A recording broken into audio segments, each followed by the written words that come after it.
Renault 4 E-Tech 2025 review. Like a 5. But better. Resurrecting names from the past seems to be going rather well for Renault. Especially when mixed with some retro styling and electric drive. After all the buzz surrounding the Reborn 5, it's now time to reanimate the Renault 4 for the 21st century. Based on the impressive 5, the 4 is a bit longer, taller and family-friendly. Renault don't call it an SUV, but they do compare the relationship between the 5 and 4 to the Clio and Capture. You can even option some of the most pointless side steps I've ever seen. Renault's PowerPoint cites the Mini Aceman, Fiat 600e and Jeep Avenger as rivals, but there are plenty of other B-segment E-SUVs to pick from. Although not quite as achingly desirable to look at as its smaller sibling. The 4's squarer shape still apes the original without being too retro. Only the 5's larger battery is offered, which will make the 4 pricier.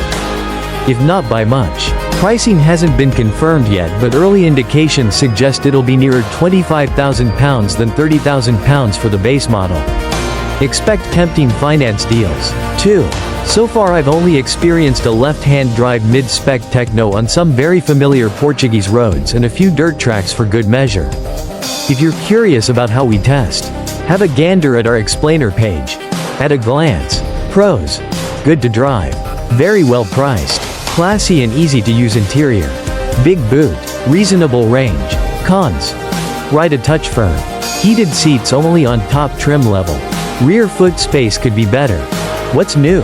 While the 4 sits on the same AMPR small platform as the R5. Both the wheelbase and rear overhang have been extended to boost interior space. And it's gained some height, too. Total length is up from 3.922 mm in the 5 to 4.144 mm in the 4. With weight remaining under 1,500 kg. That's very skinny for an EV. One pedal drive comes to Renault for the first time and is accessed by paddles behind the steering wheel. There's even the option of a full-length electrically operated canvas roof that leaves a hole big enough for rear seat passengers to catch some rays. Shame it won't be offered at launch. Partially because it's a wonderful nod to the old 4, but also because it gives rear seat passengers a little more headroom if they're sitting up straight. What are the specs?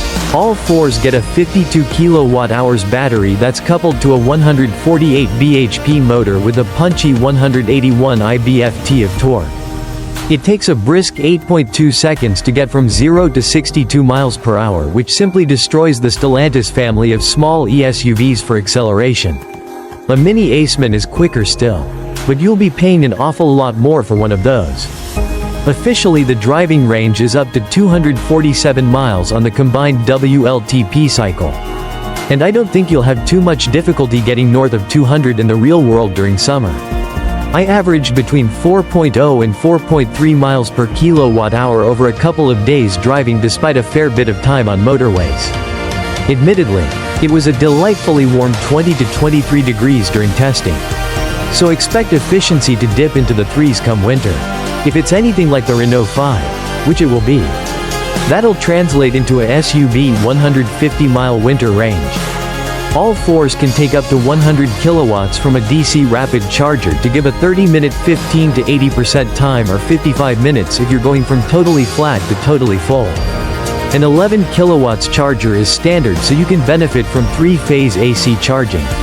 The 4-hour 51-minute 0 to 100% time is usefully quicker than the 7 hours 47 minutes a 7.4 kilowatts wallbox takes.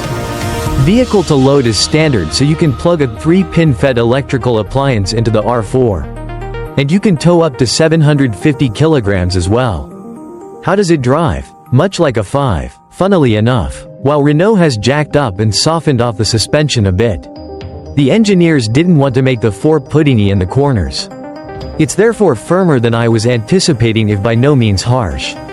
The damping feels tight, giving good body control over larger humps and dips, if a bit of thudding over smaller, sharper obstacles. Even so, it makes the Aceman feel like a roller skate on a rumble strip and is still one of the better riding small electric SUVs. Besides, it means the 4 doesn't at all disgrace itself in the bends. There's precious little lean, and while it's not quite as agile as the 5, Puma Gen E or an Aceman, It's far more satisfying than all the Stellantis offerings, save for the Abarth 600e and Alfa Junior Veloce, and pretty much every other rival. The steering is precise, pleasantly weighted and delivers a few sensations from the tire's contact patches. The rack is just as quick as the 5's, but the additional wheelbase seems to have calmed its responses a little, no bad thing in my book. Push too hard and it'll run wide at the front with no danger of the rear getting too involved. But then this doesn't even pretend to be sporty. And I love it for that. Tip into the throttle and it feels muscular, gaining speed with far more conviction than pretty much everything else in the class. An Aceman is quicker, and the Volvo EX30 faster still. But I never felt I needed more power. Even a ridiculously short slip road saw the R4 sprinting up to motorway speeds without breaking a sweat. That additional ride height means a couple of off-road detours were completed without a single unpleasant scraping noise under the car. Tires were the limiting factor on gravel inclines, although I did notice one of Renault's display cars wearing mud and snow rubber. And engineers were not willing to rule out 4WD coming to the fore. You do get plenty of gustiness around the door mirrors, and tire rumble can be pretty rowdy on coarse surfaces. But then this is a sub-30,000 SUV. Not a Rolls-Royce Cullinan. Even so, adaptive cruise with effective lane centering comes on mid-range techno and above, taking some of the strain out of tedious motorway journeys. What about the interior?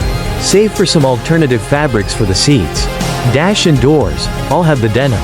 Thanks, and for badging.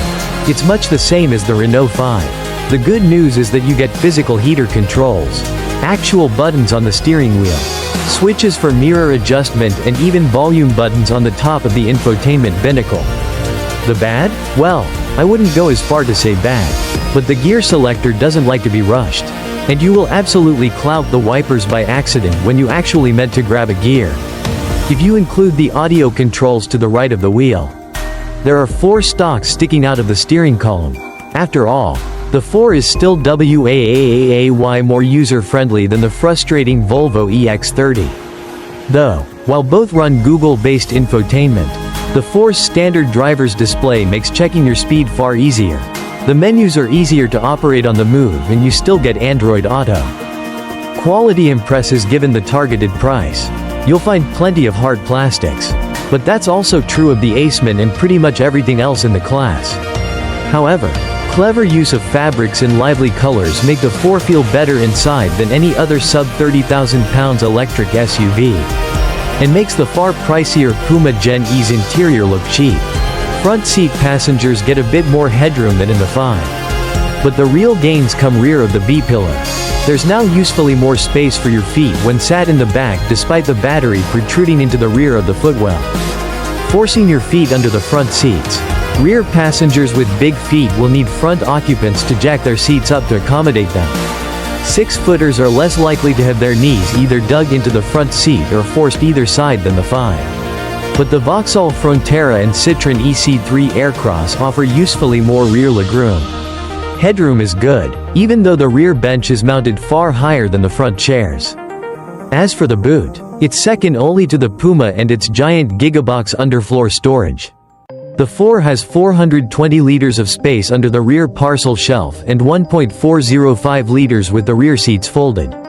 This includes a 55-liter box under the boot floor, while there are handy straps and cubbies to stop your boot contents lapping the cargo area as you drive.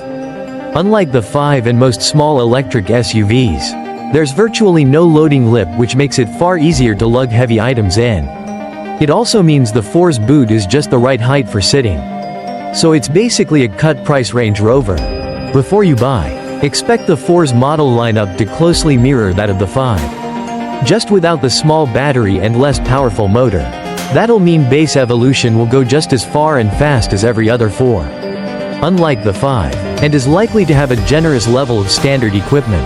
This should include a heat pump, plus 18-inch wheels, wireless smartphone mirroring, rear parking sensors and keyless entry. Assume you'll pay around £2,000 to upgrade to mid-spec techno to get the natty illuminated grille. Google built into the infotainment, a larger driver's display, a wireless charger, drive modes, adaptive cruise with steer assist, all-round parking sensors and paddle adjustable region with one pedal driving. You'll get a bit more safety kit including blind spot monitoring and top-spec iconic different alloys, and an electric tailgate, most importantly for cold UK winters. It's the only way to get heated front seats and a heated steering wheel. They are disappointingly not an option on Evolution and Techno trims. Verdict: it's another slam-dunk Renault EV. And arguably an even better car than the 5. The 4 inherits all the good bits, adds significantly more practicality and doesn't appear to jack the price up too much. Yes, a Vauxhall Frontera or Citroën EC3 Aircross can be had even cheaper and offer more rear legroom. But they're much slower and won't go anywhere near as far on a charge. At a stroke it makes the Ford Puma Gen E look overpriced. Offers better practicality than all Stellantis efforts save for perhaps the E2008. And is far less punishing on bumpy roads than the pricier Mini Aceman. The Renault 4 deserves every one of those 5 stars.